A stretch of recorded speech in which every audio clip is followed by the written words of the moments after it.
If you're heading to the grocery store or buying some new appliances, you may notice a bigger hit to your wallet. According to the U.S. Labor Department, consumer prices last month rose at the fastest rate in nearly 13 years.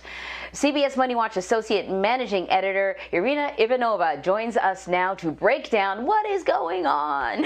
Thank you so much for joining us, Irina. So, we're hearing sort of all these calls that we're hitting a stretch of inflation, and inflation generally is not a bad thing. It's only when it sort of rises faster than we can manage it, and it feels like that's what's happening now. What are some of the factors contributing to the rise in consumer prices? So some of what's happening is a technical issue. We're comparing prices this year to last year, and if you think about what was happening last May, nobody was spending money. We were all holed up watching Netflix and baking sourdough, and a lot of prices had fallen. But the other thing that's happening is the economy is reopening all at once. A lot of the economy was just shut down for last year, not producing goods.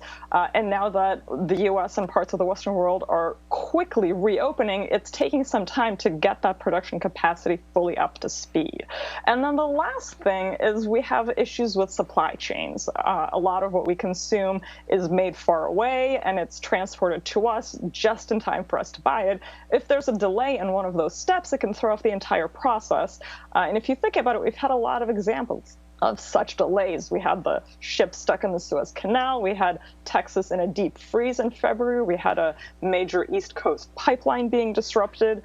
Container ships, that ship goods to U.S. ports not being able to unload, and trucks that deliver goods not being able to take everything that needs to be delivered. Yeah, I think we've all been watching the price of lumber. Even people within the lumber industry have been sort of flabbergasted. And I know that there are farmers out there who, they used to supply restaurants. Now they got to find another place to sell their goods, and so they're selling somewhere else. And add in the fact that, many people still had their jobs, so a lot of people lost their jobs, but also people were getting money from the government to kind of keep them afloat. So you have the kind of like, it's almost like a holy trinity of inflation. But what particular consumer goods are seeing the highest inflation? A lot of what's being hit is the really big ticket items, so things like cars, appliances, and furniture. In fact, those three categories are responsible for more than half of the increase in the consumer price index. So used cars are actually the fastest growing item right now, with the average used car costing something like $25,000. And that's because we've had a shortage of microchips, which are an essential component of cars. Car makers slowed down their production of new cars to accommodate the shortage, and so a lot of car buyers are now turning to used cars, driving up the price. Now, those microchips are in a lot of other things too. They're in washing machines, microwaves, refrigerators. They're in our cell phones and, of course, our computers. And so a lot of those items are also taking longer to produce and getting pricier. And then, of course, there's the lumber, which is 300% as expensive now as it was last year. That's making housing more expensive, and that's making furniture for the house more expensive. So, what are the biggest concerns when we see this sort of rise in prices? Who's hit the hardest? Yeah, when prices go up really fast like this, it hurts the poor. It hurts people on low incomes and hurts people on fixed incomes, so people on Social Security, retirees, and a lot of people who are employed. A lot of them are living on such tight margins that if your grocery bill is $30 higher every week, or if you're not able to get a car that you need to get to your job, that's a real struggle. The long-term concern for economists is that the high prices could be so high for so long that they drive down economic growth, but we are a long way away from that.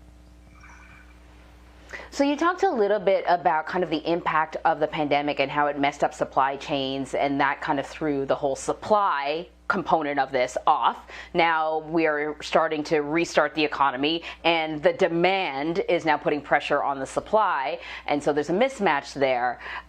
My fingers are crossed that once everything sort of gets back online again, then we'll see the numbers go back down. Is there any indication that the inflation may level off anytime soon?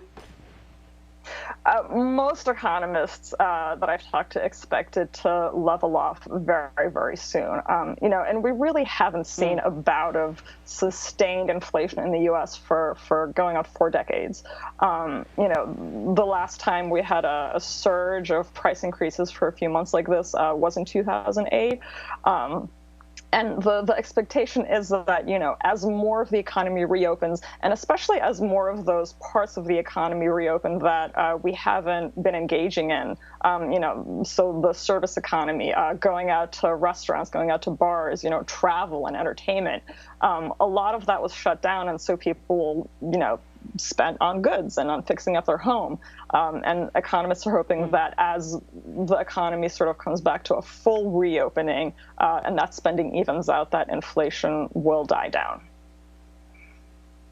Well, I'm going to keep my fingers crossed. I saw a really funny meme about the price of lumber, and it was something to the effect of, I'm thinking about selling my house for parts.